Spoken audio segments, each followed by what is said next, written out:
about how to change the voice in present continuous tense. तर आज आपण change the voice हा present continuous टेन्सचं जर वाक्य आलं असेल तर कशा प्रकारे बनवायचं, म्हणजे दिलेलं वाक्य जर ऍक्टिव्ह व्हॉइस मध्ये असेल तर त्याला पॅसिव्ह व्हॉइस मध्ये कसं बनवायचं, कसं ट्रान्सफॉर्म करायचं याविषयी माहिती बघूया. The verb shows that the action is mentioned as incomplete or continuous, that is as still going on. म्हणजेच काय, प्रेझेंट कंटिन्युअस टेन्स जर असेल, दिलेलं वाक्य प्रेझेंट कंटिन्युअस टेन्स मध्ये जर आलेलं असेल तर याच्यामध्ये जास्त करून वर्ब जो असतो हा कसा असतो, याची इनकम्प्लीट ऍक्शन असते. तर अशा प्रकारचे आपल्याला काही सेंटेन्स बघायचे आहे. तर त्यासाठी आपण सुरुवातीला कन्स्ट्रक्शन कडे जाऊया. Let us see construction of passive voice. Object plus am is are plus being plus past participle, त्यालाच आपण verb third form असं सुद्धा म्हणतो, plus rw means remaining words plus by plus subject. अशा प्रकारचं कन्स्ट्रक्शन या ठिकाणी राहील. तर सगळ्यात पहिले दिलेल्या वाक्यातला ऑब्जेक्ट घ्यायचा जो पॅसिव्ह वॉइस मध्ये सब्जेक्ट ठिकाणी घ्यायचा असतो. त्यानंतर तुम्हाला प्रेझेंट टेन्स सुरू घ्यायचं असते. ते कसं घ्यायचं, तर दिलेल्या वाक्यामध्ये म्हणजे पॅसिव्ह वॉइस सब्जेक्टच्या ठिकाणी ज्यावेळेस जो सब्जेक्ट सिंग्युलर आहे, प्लुरल आहे, त्यानुसार आपल्याला टू बी ग्रुप घ्यायचं असते. म्हणजे present tense to be group वापरायचं असते. ते म्हणजे कोणतं, एक तर तुम्ही एम घ्या किंवा इज किंवा आर, प्लस त्यानंतर आयएनजी म्हणजेच लावायचं असते. म्हणजे आपल्याला त्याच्यामध्ये काय करायचं आहे, बीइंग वापरा, प्लस क्रियापदाचे तिसरे रूप करायचं आहे, प्लस उर्वरित शब्द, प्लस बाय, प्लस करता. Let us see some examples of this type. Number 1, she is eating an apple. बघा, दिलेल्या वाक्यामध्ये हे ऍक्टिव्ह वॉइस वाक्य आहे. या ऍक्टिव्ह वॉइसला आपल्याला पॅसिव्ह वॉइस मध्ये मोड करायचं असेल तर पेपरमध्ये एक तर तुम्हाला कशा प्रकारे विचारलं जाते ते बघूया. एक तर तुम्हाला ब्रॅकेट मध्ये begin your sentence with an Apple dot dot dot bracket complete अशा प्रकारचे येत असते, किंवा चेंज द व्हॉइस असं म्हणून येते, तर किंवा मेक इट पॅसिव्ह वॉइस अशा प्रकारचं कोणतंही त्या ठिकाणी येईल. बघा आता याचं पॅसिव्ह वॉइस कसं होते, तर यासाठी सगळ्यात पहिले तुम्ही काय करायचं, त्या वाक्यामध्ये कोणकोणत्या गोष्टी आलेल्या आहेत हे बघायचं. म्हणजे त्याच्यावरून तुम्हाला काय होते की पहिले सगळ्यात पहिले काय ऑब्झर्व करायचं, व्हॉइस करत असताना दिलेल्या वाक्यामध्ये कोणतं टू बी ग्रुप वापरलेलं आहे. या ठिकाणी तुम्हाला टू बी ग्रुप कोणतं दिसते आहे, इज. त्यानंतर जे वर्ब दिसते आहे, वर्ब कोणता आहे, इट आहे. त्याला काय लागून आलेलं आहे, आयएनजी लागून आलेलं आहे. म्हणजेच ते काय आहे, प्रेझेंट पार्टिसिपल यूज केलेलं आहे, नाही का. जर to be group plus present participle आलेलं असेल तर अशा वेळेस ते वाक्य ऍक्टिव्ह वॉइस मध्ये असेल विद्यार्थी मित्रांनो. आणि या ऍक्टिव्ह वॉइस वाक्याला आपल्याला पॅसिव्ह वॉइस करायचं असेल तर कसं होईल, लेट्स सी द आन्सर. बघा, एन ॲपल दिलेला जो एन ॲपल आहे त्या एन ॲपलला आपण पॅसिव्ह वॉइस करत असताना सब्जेक्ट जागी घेऊन यायचं. म्हणजे ऑटोमॅटिक त्याची पोझिशन काय होत आहे, चेंज होत आहे. दिलेल्या वाक्यामध्ये एन ॲपल हे जे ऑब्जेक्ट दाखवलेलं आहे त्या एन ॲपलला आपण पॅसिव्ह वॉइस करत असताना कुठे घेऊन आलेलो आहोत, सब्जेक्टच्या ठिकाणी. मग या ठिकाणी एन ॲपल हा जर सब्जेक्ट आलेला असेल तर याच्यावरून आपण टू बी ग्रुप बघायचं कोणतं घ्यायचं. जर हा सब्जेक्ट म्हणजे पॅसिव्ह वॉइस सब्जेक्ट जर सिंग्युलर असेल तर प्रेझेंट टेन्स मध्ये टू बी ग्रुप सुद्धा कोणतं घ्यायचं आहे, तुम्हाला सिंग्युलर घ्यायचं असते. म्हणून आपण या ठिकाणी काय घेणार, इज. त्यानंतर जे दिलेल्या वाक्यामध्ये जे V4 आलेलं आहे म्हणजेच प्रेझेंट पार्टिसिपल आलेलं आहे ते आपल्याला काढायचं आहे. कारण पॅसिव्ह वॉइस करत असताना आयएनजी कट करून आपण कशाचा वापर करायचा आहे, त्याऐवजी बीइंग वापरायचं आहे. म्हणून या ठिकाणी टू बीच्या रूपानंतर आपण काय घेणार आहे, बीइंग वापरा, म्हणजेच बीइंग. त्यानंतर मूळ क्रियापदाचं तिसरं रूप दिलेल्या वाक्यात काय शिल्लक राहिलं, तिथे कट केल्यानंतर त्या ठिकाणी काय शिल्लक दिसेल, तुम्हाला रूट वर्ड शिल्लक दिसेल. म्हणजे फक्त ओनली V1 लक्षात येईल तिथे, नाही का, इट. मग या इटचं तुम्हाला काय करायचं आहे, थर्ड फॉर्म घ्यायचा आहे. मग इटचा थर्ड फॉर्म काय होईल, इटन. त्यानंतर दिलेल्या वाक्यामध्ये तुम्हाला इनडायरेक्ट ऑब्जेक्ट दिसते आहे का? नाही. त्याचबरोबर रेस्ट ऑफ सेंटेन्स आहे का? काही नाही. म्हणून त्यानंतर काय करायचं? डायरेक्ट तुम्ही काय घ्यायचं? By according to this construction. आणि दिलेल्या वाक्याचा जो सब्जेक्ट आहे त्या सब्जेक्टला तुम्ही ऑब्जेक्टच्या ठिकाणी घेऊन चला. दिलेला काय सब्जेक्ट कोणता आहे? शी. या शीचा बदल बाय नंतर काय होईल? हर. बघा आता याचा आन्सर कसं झालेला आहे विद्यार्थी मित्रांनो? An apple is being eaten by her. Now next sentence. The chairman is ringing the bell. बघा या वाक्यामध्ये ऑब्जेक्ट काय आलेला आहे? द बेल आलेला आहे. टू बी फॉर्म कोणतं दिसते आहे? इज. आणि त्यासमोर येणारं जे V4 आहे म्हणजेच प्रेझेंट पार्टिसिपल जे आहे ते कोणतं आलेलं आहे? रिंगिंग आलेलं आहे. म्हणजे दिलेलं वाक्य हे ऍक्टिव्ह वॉइस मध्ये आहे, पण ते ऍक्टिव्ह वॉइस मध्ये कोणत्या टेन्सचं वाक्य आलेलं आहे? ऍब्सोल्युटली अगदी बघायचं झालं तर कसं बघायचं? त्या ठिकाणी प्रेझेंट टेन्स टू बी चूक आलेला आहे. म्हणजे आणि त्यासोबत क्रियापदाला आयएनजी लागून आलाय. म्हणजे दिलेलं वाक्य हे कसं आहे? प्रेझेंट कंटिन्युअस टेन्स मधलं आहे. म्हणजे दिलेलं वाक्य प्रेझेंट कंटिन्युअस टेन्स असेल त्याला पॅसिव्हाइज करत असताना कशा प्रकारे करायचं? बघा सगळ्यात पहिले ऑब्जेक्टला सुरुवातीला घेऊन या. दिलेल्या वाक्यामध्ये ऑब्जेक्ट कोणता आहे? The bell. द बेल हा पॅसिव्हाइज मध्ये सब्जेक्ट ठिकाणी घेऊन घ्यायचं. द बेल हा सब्जेक्ट ठिकाणी घेतल्यानंतर या ठिकाणी तो कसा आहे? म्हणजे द बेल हे सिंग्युलर आहे की प्लुरल आहे पहिले लक्षात घ्यायचं. हे काय सांगते मी? कारण याच्यावरून आपल्याला काय काढायचं आहे? टू बी रूप काढायचं आहे. हे जर सिंग्युलर असेल तर तुम्ही सिंग्युलर टू बी रूप वापरा इन प्रेझेंट टेन्स. म्हणजे प्रेझेंट टेन्स मध्ये टू बी फॉर्म तुम्हाला सिंग्युलर वापरायचं आहे. म्हणजे इथे काय येईल? इज. त्यानंतर व्हर्बला काय लागून आलेला आहे? आयएनजी. म्हणून तो आयएनजी कट करून त्या ठिकाणी काय करायचं तुम्हाला? बीइंगचा वापर करा. बीइंग. त्यानंतर दिलेल्या वाक्यामध्ये फक्त मेन वर्ब शिल्लक राहिलेला आहे. कुठला आहे? रिंग. या रिंगचं तुम्हाला थर्ड फॉर्म माहिती असणं आवश्यक आहे. याच्या अगोदरच्या व्हिडिओज मध्ये मी तुम्हाला चार्ट टाकलेला होता. म्हणजे present tense, past tense, past participle यासारखा. तर ते थोडं बघून घ्याल. तर रिंगचं तिसरं रूप काय होईल? रंग. त्यानंतर वाक्यामध्ये तुम्हाला काही रिमेनिंग वर्ड दिसते आहेत का? नाही. त्याचबरोबर त्या वाक्यामध्ये काही इनडायरेक्ट ऑब्जेक्ट आहे का? नाही आहे. त्यामुळे आपण डायरेक्ट काय घ्यायचं आहे? बाय. नंतर दिलेल्या वाक्याचा सब्जेक्ट आहे. सब्जेक्ट कोणता आलेला आहे? The chairman. तर तो पूर्ण सब्जेक्ट हा ऑब्जेक्टच्या ठिकाणी घेऊन चला. म्हणजे बायच्या नंतर काय येईल? बायच्या नंतर द चेअरमन.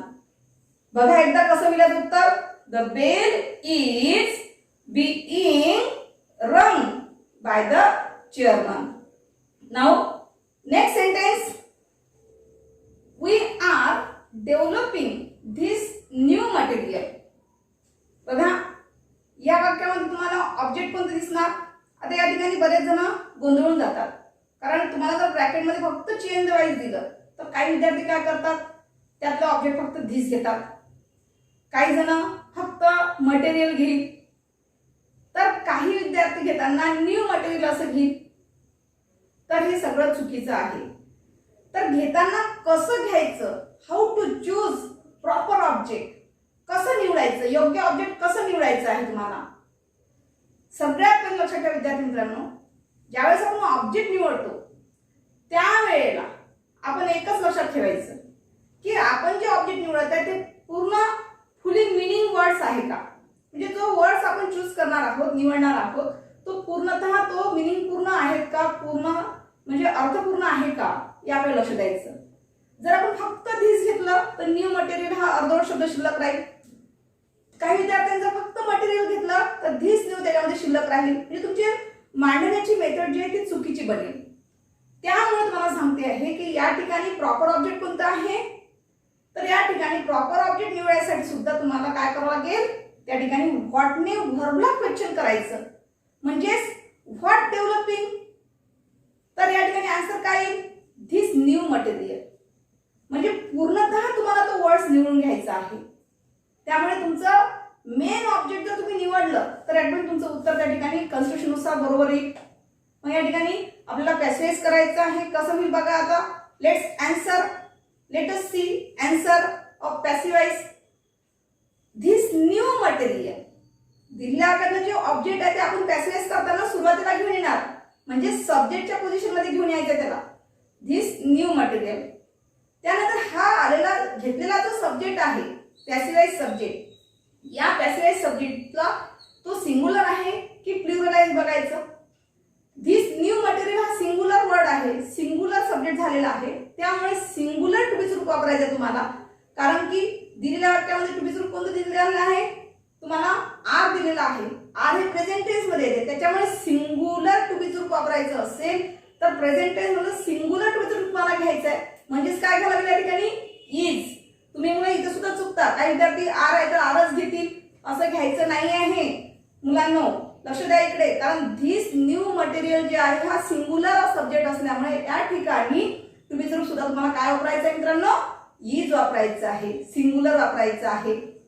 कारण दिलेल्या वाक्यात आर जे घेतलेला आहे तर आरच्या समोर, आरच्या अगोदर कोणता सब्जेक्ट आलेला होता, वी. वी हा प्लुरल आहे म्हणून त्या ठिकाणी प्रेझेंट टेन्स मध्ये टू बी रूप कोणतं आलेलं होतं, आर आलेलं होतं. No doubt. चला आता लक्षात आला. तर या ठिकाणी धिस न्यू मटेरियल हा सिंगुलर सब्जेक्ट असल्यामुळे या ठिकाणी टू बी रूप आपण काय केलेलं आहे, सिंगुलर घेतलेलं आहे, म्हणजेच इज. त्यानंतर आपल्याला आयएनजी लागून वर्ब दिसते, ते आयएनजी कट करून काय घ्यायचं आहे, बीइंग घ्या. त्यानंतर दिलेलं जे वर्ब आहे मेन वर्ब, त्या वर्बला तिसरूप बनवा, म्हणजे पास्ट पार्टिसिपल तयार करायचं. म्हणजे डेव्हलपचं तिसरूप काय होईल विद्यार्थी मित्रांनो, डेव्हलप्ड बाय. या ठिकाणी जो दिलेला सब्जेक्ट आहे वी, त्याला बाय नंतर आपण काय करणार, त्याचं ऑब्जेक्ट मध्ये रूपांतर करणार, म्हणजे वी बाय अस. बघा त्याचा आन्सर कसं होईल, this new material is being developed by us. Now see next example, she is telling me stories. बघा आता दिलेलं वाक्य असं दिलेलं आहे, तुम्हाला ब्रॅकेट मध्ये इन्स्ट्रक्शन जर असं आलं तर कसं कराल बघा, ब्रॅकेट मध्ये इन्स्ट्रक्शन बघा कसं आलं, rewrite the sentence beginning with first person I. कधी कधी पेपर मध्ये तुम्हाला थोडंसं फिरून विचारलं जात असे प्रश्न. कालच्या तासाला आपण कोणतं डायरेक्ट ऑब्जेक्ट आणि इनडायरेक्ट ऑब्जेक्ट याविषयी माहिती बघितली होती, पण आजच्या तासाला जे सांगत आहे तुम्हाला मी, प्रेझेंट कंटिन्युअस टेन्सचं जर वाक्य असेल त्याला पॅसिव्हाइज करायचं असेल तर कसं करायचं. पण विचारताना पेपरमध्ये जर या प्रकारचं जर विचारलं तर कसं लक्षात घेणार तुम्ही. बघा तुम्हाला विचारताना कसं विचारलेलं आहे, rewrite the sentence beginning with first person I. म्हणजे तुम्हाला फर्स्ट पर्सन कोणते असतात ते सुद्धा माहिती असणं गरजेचं आहे. तर बघा विद्यार्थी मित्रांनो, या ठिकाणी दोन ऑब्जेक्ट आहेत. तर या ठिकाणी दोन ऑब्जेक्ट कोणते दिसते आहे, एक मी एक ऑब्जेक्ट दिसते आहे आणि एक स्टोरीज एक ऑब्जेक्ट दिसते आहे. तर स्टोरीज हा जो ऑब्जेक्ट आहे हा कसा ऑब्जेक्ट आहे, डायरेक्ट ऑब्जेक्ट आहे. कशावरून ओळखलं मी, तर मी तुम्हाला काल ट्रिक सांगितली होती. जर वर्बला आपण व्हॉटने क्वेश्चन केला तर ऑटोमॅटिक तुमचं काय मिळते, डायरेक्ट ऑब्जेक्ट मिळते. आणि जे मी जे सांगितलं तुम्हाला इनडायरेक्ट ऑब्जेक्ट आहे, कारण मी हे इनडायरेक्ट ऑब्जेक्ट का आहे, तर मी हे इनडायरेक्ट ऑब्जेक्ट कासाठी कशाने प्रश्न बनवायचा असतो, हुमनी वर्बला क्वेश्चन विचारायचं, म्हणजे ऑटोमॅटिक तुमचं काय होईल, इनडायरेक्ट ऑब्जेक्ट तुम्हाला माहिती पडेल. पण विचारताना तुम्हाला कसं विचारलं पेपरमध्ये, rewrite the sentence beginning with first person I. दिलेला का कुठे आय दिसते आहे का विद्यार्थी मित्रांनो, नाही. तर या ठिकाणी लक्ष द्या, तुम्हाला फर्स्ट पर्सन आयने वाक्याची सुरुवात करायची आहे, म्हणजे व्हाईसच बनवायचं आहे, पॅसिव्हाइसच तयार करायचं आहे. पण तुम्हाला थोडंसं असं फिरवलेलं आहे त्यांनी. बघा दिलेल्या वाक्यात वर्बच्या अंतर काय दिसते तुम्हाला, मी. या मीला आपण ज्यावेळेस पॅसिव्हाइज करतो त्यावेळेस त्याची पोझिशन जी आहे मीची ती कोणत्या ठिकाणी दिसते, ऑब्जेक्टच्या ठिकाणी दिसते. आणि या मीचा बद्दल ज्यावेळेस आपण पॅसिव्हाइज सब्जेक्ट म्हणून करा त्यावेळेस काय होईल विद्यार्थी मित्रांनो, आय होईल, मी बाय आय. म्हणून या ठिकाणी पॅसिव्हाइज सब्जेक्ट त्यांनी दिलेला आहे की आयने वाक्याची सुरुवात करून उत्तर तयार करायचं आहे. मला डायरेक्ट त्यांनी असं म्हटलेलं नाही आहे चेंज द व्हॉइस म्हणून, तुम्हाला समजून घ्यायचं असते मित्रांनो, नाही का. तर या ठिकाणी ह्या सगळ्या गोष्टी तुम्ही लक्षात ठेवा. पेपरला विचारताना तुम्हाला थोडं फिरून विचारलं जात असते. तर बघा आता याचं पॅसिव्हाइज कसं होईल, सुरुवातीला पॅसिव्हाइज सब्जेक्ट कोणता येईल, आय. त्यानंतर दिला का टू बी रूप कोणतं दिसते आहे, इज. इज हे प्रेझेंट टेन्स मध्ये टू बी रूप वापरले जाते, म्हणून आपण आय समोर सुद्धा इज घेता येईल का, नाही. तर आय समोर present tense to be form कोणतं घ्यावं लागेल तुम्हाला, मग ॲम. I am.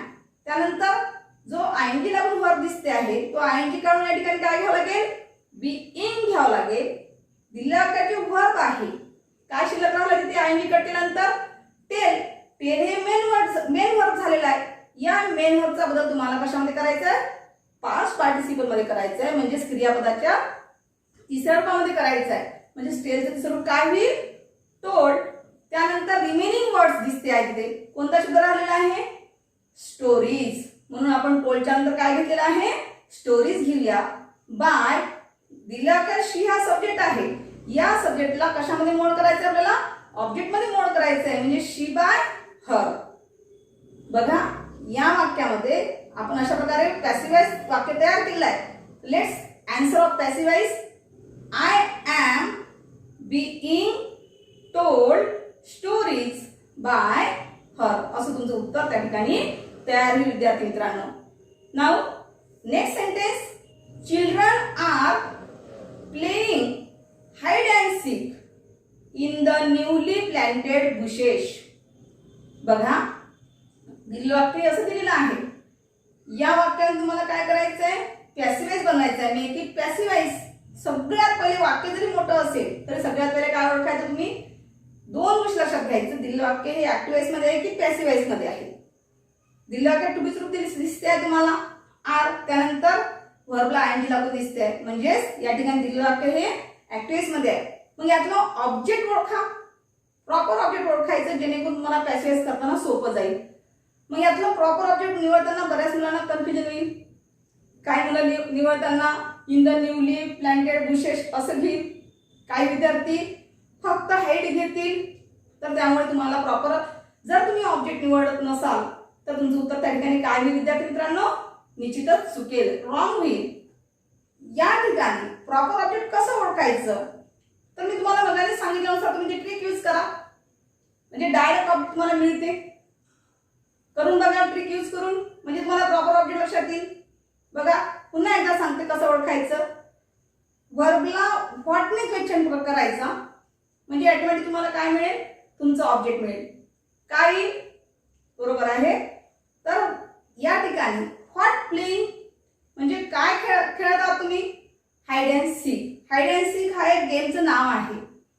प्रॉपर पूर्ण ऑब्जेक्ट एवढंच घ्यायचं. Hide and seek in the newly planted bushes असं जरी घेतलं तरी तुमचं उत्तर त्या ठिकाणी रॉंग होईल. म्हणजे यातलं प्रॉपर ऑब्जेक्ट कोणतं आहे? ओनली हाइड अँड सीक एवढंच आहे फक्त. चला मग कसं होईल बघूया. हाइड अँड सीकला सुरुवातीला घेऊया, म्हणजे सब्जेक्टच्या जागी घेऊन येऊया. Hide and sick. तर हाइड अँड सीक हा जो सब्जेक्ट आहे हा कसा आहे? सिंगुलर आहे की प्लुरल आहे बघायचं. काही विद्यार्थी पुन्हा इथे बिजरूप घेताना पुन्हा चूक करतात, कारण त्यांना हाइड वेगळा शब्द वाटतो आणि सीक हा वेगळा शब्द वाटतो. त्याच्यामुळे विद्यार्थी मित्रांनो तुम्ही या ठिकाणी पुन्हा बिजरूप घेताना चुकीचं घेऊ शकता. परंतु विद्यार्थी मित्रांनो हाइड अँड सीक हा एकच गेम आहे, त्याच्यामुळे सिंगुलर आहे. सिंगुलर असल्यामुळे बिजरूप सुद्धा तुम्हाला काय घ्यायचं आहे विद्यार्थी मित्रांनो? सिंगुलरच घ्यायचं आहे. म्हणजे तुम्ही इथे काय घेणार? इज. त्यानंतर बीइंग. बीइंगचा वापर करा. त्यानंतर दिलेल्या वाक्यामध्ये जे मेन वर्ब राहिलेला आहे प्ले, त्याला तिसरूप करा, म्हणजेच काय होईल? प्लेड. आता वाक्य संपलं का आपलं? नाही. आता या वाक्यामध्ये तुम्हाला काय दिसते आहे? रिमेनिंग वर्ड दिसते आहे, म्हणजे रेस्ट ऑफ सेंटेन्स ज्याला आपण म्हणतो. वाक्यामध्ये काही भाग शिल्लक आहे, तो काय करायचा? या तिसऱ्या रूपाच्या नंतर उरलेला भाग जॉईन करून टाकायचा. म्हणजे कोणता राहिलेला आहे? In the newly planted bushes. त्यानंतर बाय आणि दिलेला का सब्जेक्ट कोणता दिलेला आहे? चिल्ड्रन. त्यामुळे दिलेला का जो सब्जेक्ट आहे चिल्ड्रन त्याला बायच्या नंतर जशा तसं घ्यायचं, त्या ठिकाणी कोणताही बदल करायचा नाही. म्हणजे बाय नंतर तुम्ही काय घेणार विद्यार्थी मित्रांनो? चिल्ड्रन घ्यायचं. तिथे कोणताही बदल करायचं नाही. तर अशा प्रकारे तुम्हाला एवढी सेंटेन्स मी समजून सांगितलेली आहे. तुमच्यासाठी एक वाक्य मी तुम्हाला देणार. The last sentence is for you. Write the answer in the comment box. तर लास्ट सेंटेन्स बघा कोणतं आहे? द पोलीस इज अनड्युली हरासिंग मी. हे दिलेले जे वाक्य आहे, या वाक्याचं उत्तर तुम्हाला कशामध्ये लिहून काढायचं आहे? त्या ठिकाणी कॉमेंट बॉक्समध्ये मला उत्तर लिहून पाठवा. जर तुम्हाला नाही जमलं तर उद्याच्या तासाला मी तुम्हाला किंवा कॉमेंट बॉक्समध्ये मी तुम्हाला आन्सर त्यामध्ये देईल. फक्त तुम्ही एक प्रयत्न करून बघा. जर अशा प्रकारचं वाक्य आलं तर कसं करायचं? In this way we learn change the voice. In present continuous tense.